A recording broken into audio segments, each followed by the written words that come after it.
الحمد لله نحمده ونستعينه ونستغفره ونعوذ بالله من شرور أنفسنا ومن سيئات أعمالنا. من يهده الله فلا مضل له ومن يضلل فلا هادي له. وأشهد أن لا إله إلا الله وحده لا شريك له وأشهد أن محمدا عبده ورسوله.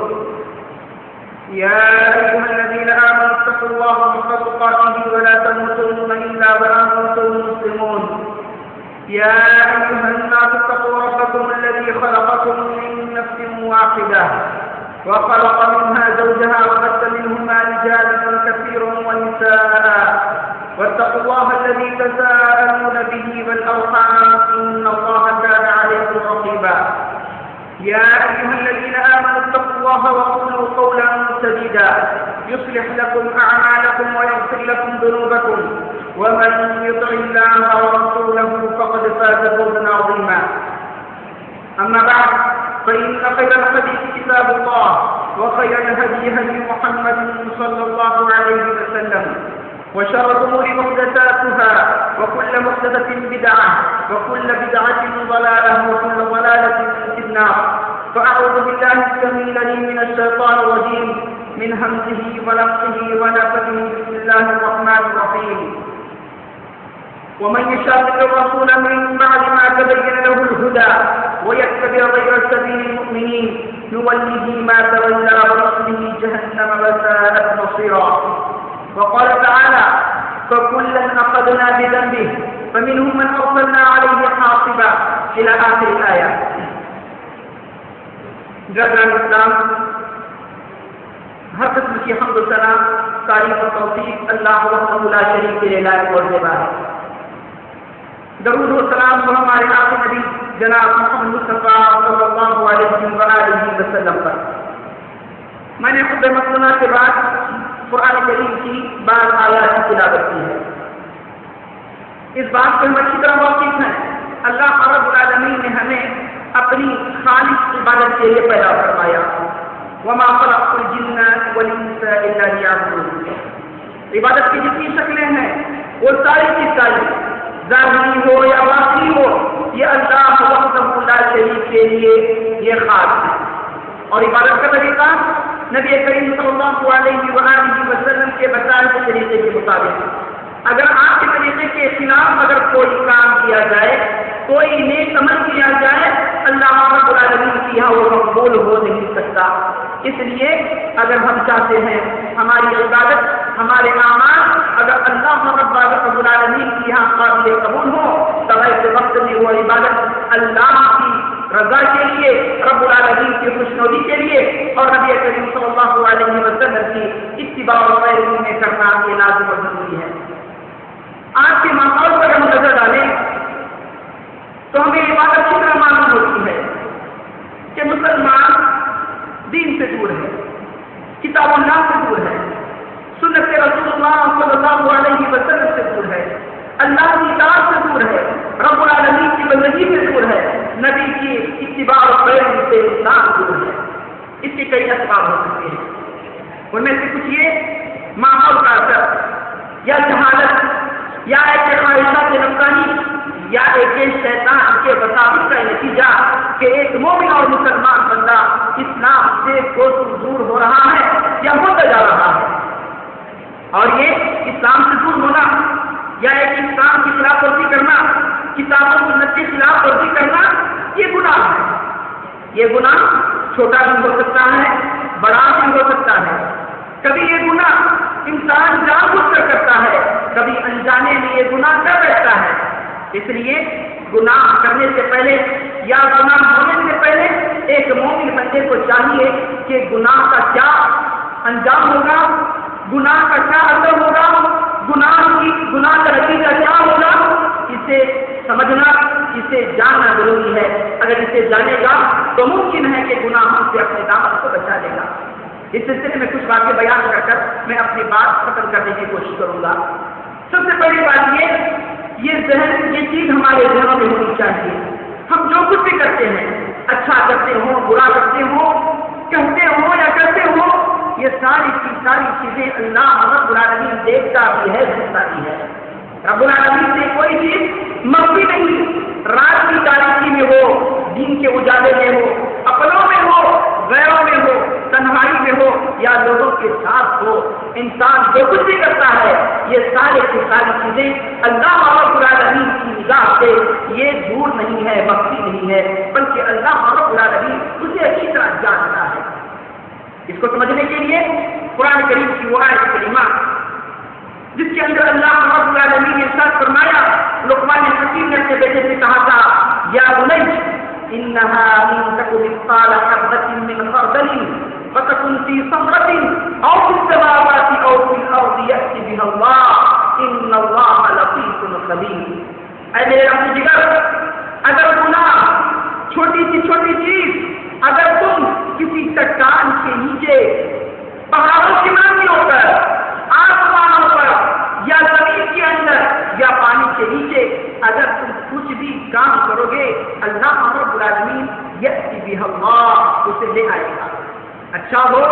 یا برا ہو، ان تمام چیزوں کو اللہ رب العالمین لے آئے گا، کیونکہ اللہ رب العالمین بارک بھی ہے، چھوٹی سی چھوٹی چیزوں کا خبر رکھنے والا اور اللہ رب العالمین جاننے والا ہے۔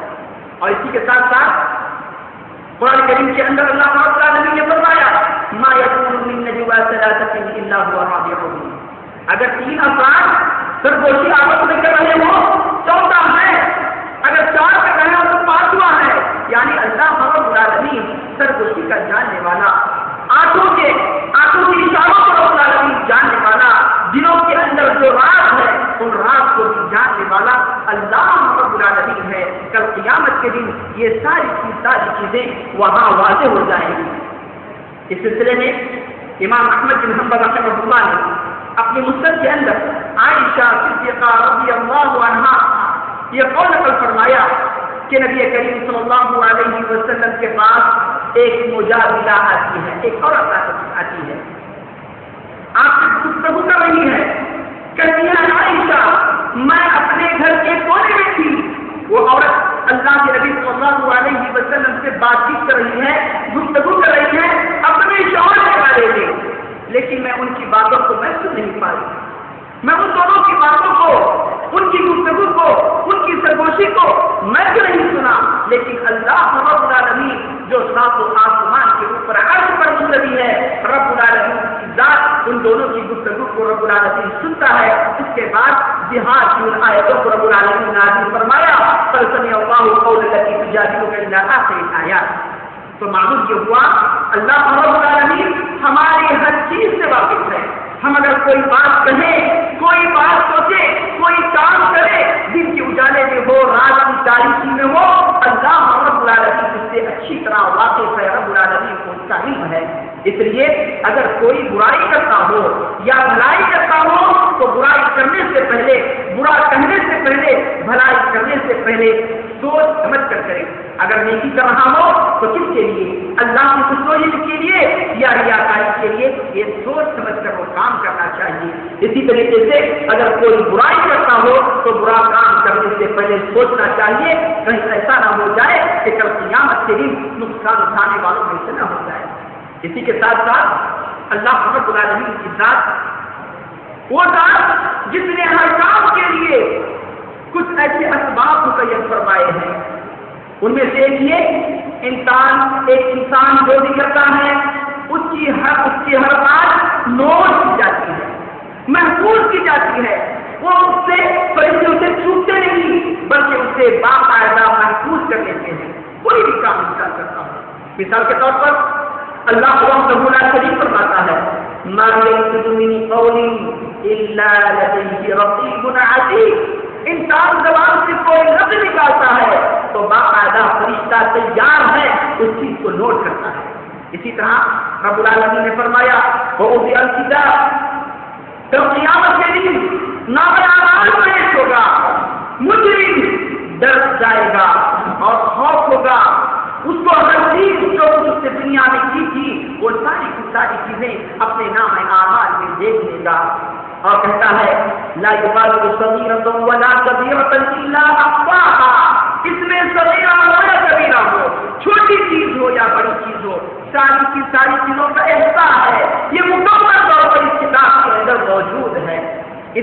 کریمہ کی تفسیر میں بعض طرف سے یہ بات بیان فرمائی، لا یغالب صغیرۃ ولا کبیرۃ کا مطلب یہ اگر کوئی مسکراتا ہو تو وہ چیز بھی محفوظ، اگر کوئی ہنستا ہو تو وہ چیز بھی محفوظ ہے، یعنی چھوٹی سی چھوٹی چیز بھی بڑی سی بڑی چیز بھی محفوظ ہو جاتی ہے۔ فرشتے ہیں جو بالکل وہ لکھ دیتے ہیں۔ اسی کے ساتھ ساتھ ایسی اور بھی آیتیں قرآن کریم کے اندر اللہ وحدہ لا شریک نے بیان فرمایا جو اس بات پر دلالت کرتی ہیں انسان جو کچھ بھی کرتا ہے، اچھا کرتا ہو یا برا کرتا ہو، بھلا کرتا ہو یا ایک خلاف ورزی میں کرتا ہو،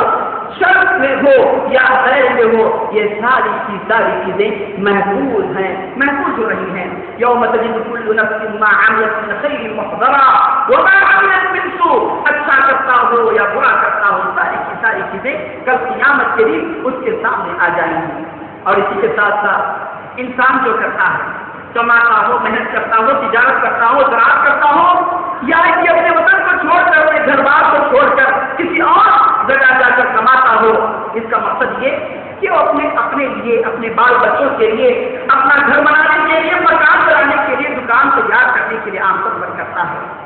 لیکن یہ بات بھی ذہن میں رہے، جو انسان کرتا ہے یہ جسم کے اعضاء کے لیے، اپنے آپ کی جان کے لیے جو کچھ کرتا ہے، اگر برا کرتا ہو تو یہ جسم کے اعضاء بھی اس کے خلاف کل قیامت کے دن گواہی دیں گے۔ یہ جسم کے اعضاء، یہ ہاتھ، یہ پیر، یہ آنکھ، یہ کان، یہ ساری کی ساری چیزیں کل قیامت کے دن اسی کے خلاف گواہی دیں گے۔ اس سلسلے میں اللہ رب العالمین نے فرمایا وَيَوْمَ يُحْشَرُ أَعْدَاءُ اللَّهِ، کل قیامت کے دن اللہ کے دشمنوں کو جب جمع کیا جائے گا، اکٹھا کیا جائے گا، جہنم کی طرف مختلف ٹکڑیوں میں بانٹ کر لے جایا جائے گا، تو اس وقت یہ زبان کو تالا لگا دیا جائے گا، زبان کو تالا لگا دیا جائے گا، یہ جسم کے اعضاء اس کے خلاف گواہی دیں گے، یہ کان، یہ ہاتھ، یہ پیر، یہ کمڑی، یہ خود انسان کے خلاف گواہی دیں گے۔ اسی طریقے سے اور رب العالمین نے فرمایا اليوم نختم علی افواہہم، آج تمہارے منہ پر سیل لگا دیں گے اور تمہارے جسم کے اعضاء تمہارے خلاف گواہی دیں گے۔ اس لیے یہ جسم کے لیے جو انسان کا وضو کرتا ہے، محنت کرتا ہے، مزدوری کرتا ہے، انسان کو سوچنا چاہیے کہیں ایسا نہ ہو جائے یہ محنت کی مزدوری رائے نہ جائے، بلکہ اس کا فائدہ ہو۔ اس کا فائدہ اسی وقت ہو سکتا ہے جب وہ خالص اللہ کی عبادت کرے، نبی کریم صلی اللہ علیہ وسلم کی اتباع اور پیروی کرے، اور وہ مکان یا دکان، وہ جگہ جہاں وہ اچھا یا برا کرتا ہو، یہ جگہ بھی، یہ مکان بھی، یہ دکان بھی اس کے خلاف گواہی دے گی اگر وہ برا کام کرتا ہو۔ اس سلسلے میں اللہ رب العالمین نے ارشاد فرمایا یومئذ تحدث اخبارها، اس دن جس دن زمین خبر بیان کرے گی، بولے گی۔ اس آیت کریمہ کی تفسیر میں نبی کریم صلی اللہ علیہ وسلم فرمایا جبکہ اس کی طرف کے دربار ہے، پوچھا گیا وما اخبارها، زمین کیا بولے گی، جگہ کیا بولے گی، زمین کیا گواہی دے گی، اس کی کیا خبر ہوگی؟ تو اس کا جواب آپ نے یہ دیا کہ تم یعنی فلاں انسان، فلاں دن، فلاں وقت میں، فلاں جگہ میں تم نے یہ کیا، یہ کیا، یہ کیا، یہ کیا، یہ خبر دے گی۔ یہ ہے یومئذ تحدث اخبارها۔ اور اتنا ہی نہیں، مرنے کے بعد قبر کے اندر بھی یہی گناہوں کا نتیجہ ہوگا کہ بسا اوقات قبر کے اندر عذاب ہوگا، جیسا کہ صحیح بخاری کی حدیث عبداللہ بن عباس رضی اللہ عنہما راوی وہ بیان فرماتے ہیں رسول اللہ صلی اللہ علیہ وسلم کا گزر دو قبروں کے پاس سے ہوا۔ آپ نے فرمایا ان دونوں